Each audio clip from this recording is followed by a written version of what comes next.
Media. Enggak, kemarin enggak. Aku ini orang sini kok. Iya, kita juga orang sini.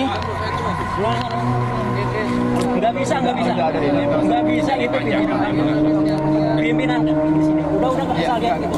Enggak, aku ini orang sini. Iya, aku orang sininya, kamu kan orang sana.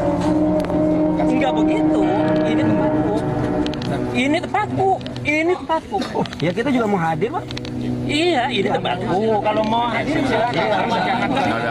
Udah. Ini tempatku, batas ini tempatku. Enggak bisa. Ini rumahku.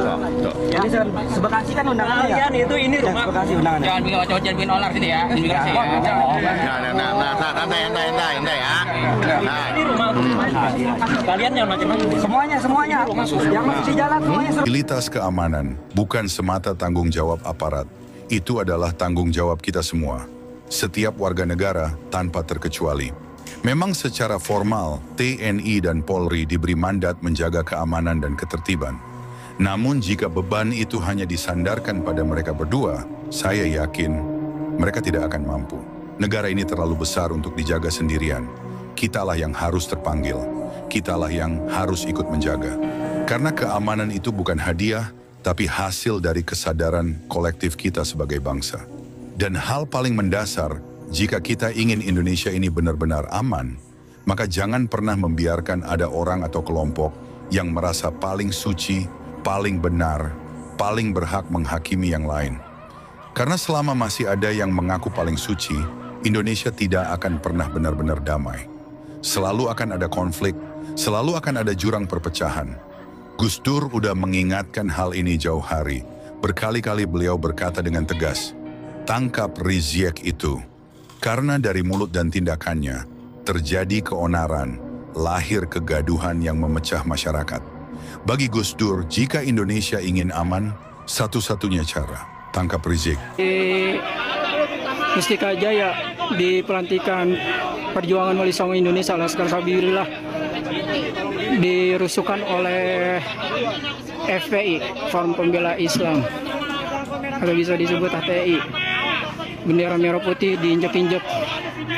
Ini bisa dilihat di tafsir Maroh Labid atau tafsir Al-Munir juz 1 halaman 466.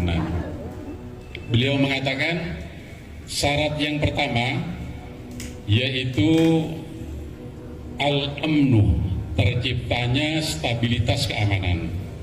Kebetulan Bapak, saudara-saudara, saya 3 bulan yang lalu itu dilantik oleh Kapolda Jatim menjadi Dai Kamtibmas Polda Jawa Timur. Alhamdulillah ya. Oleh sebab itu saya titip stabilitas keamanan itu di tangan semua warga negara tanpa terkecuali. Memang secara institusi itu tugasnya TNI dan Polri. Akan tetapi kalau hanya dibebankan kepada beliau, saya yakin tidak mampu. Kitalah yang harus terpanggil untuk menciptakan stabilitas keamanan. Negara itu akan aman. Yang pertama itu jangan sampai di Indonesia ini ada orang atau kelompok yang merasa lebih baik dan lebih suci dari yang lain. Betul, setuju. Kalau ada kelompok atau orang yang merasa lebih suci dari yang lain, saya jamin Indonesia tidak akan aman. Makanya Gus Dur itu berulang-ulang, tangkap si Rizik itu. Dia yang membuat keonaran. Oleh sebab itu, agar supaya Indonesia ini aman, satu-satunya cara menurut Gus Dur, Rizik harus ditangkap. Karena dialah yang membuat keonaran di Indonesia. Coba baca sejarah ya. Surga itu tempat yang paling aman, harmonis, damai. Tapi pada suatu hari surga yang begitu damai, aman itu menjadi mencekam karena Allah itu murka.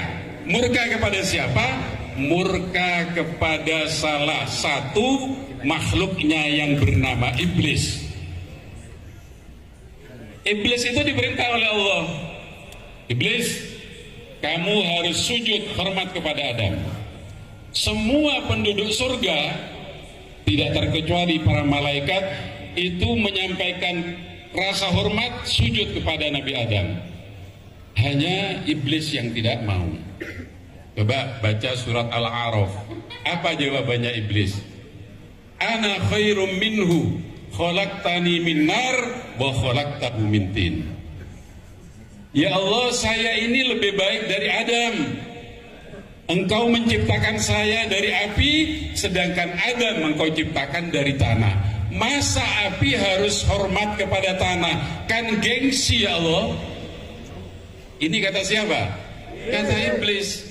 Nah, ucapan atau diksi ana khairum minhu, saya lebih baik dari Adam, itu yang tidak disukai oleh Allah. Akhirnya iblis itu dideportasi, diusir oleh Allah, diturunkan ke dunia. Hari ini ada di Banyuwangi.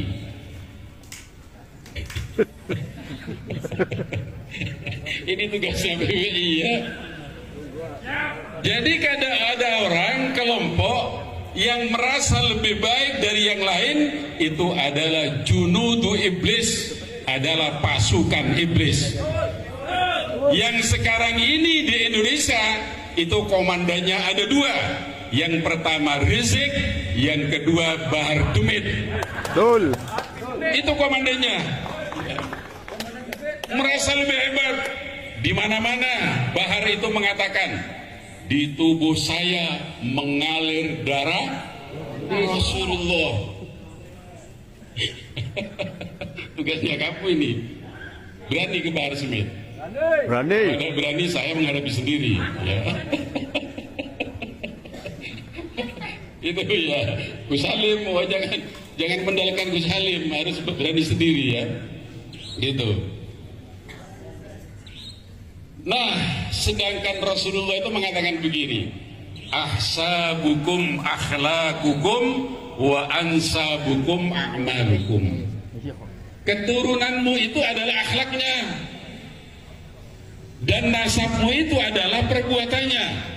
Sekalipun anaknya petani, anaknya nelayan, anaknya buruh, tukang ojol, penggayuh becak, tapi akhlaknya bagus, perbuatannya terpuji, itu adalah keturunan orang bagus. Sekalipun mengaku dirinya, diri itu punya itu mengalir darah Rasulullah, kalau ucapannya, akhlaknya jauh dari akhlak dan ucapan Rasulullah SAW,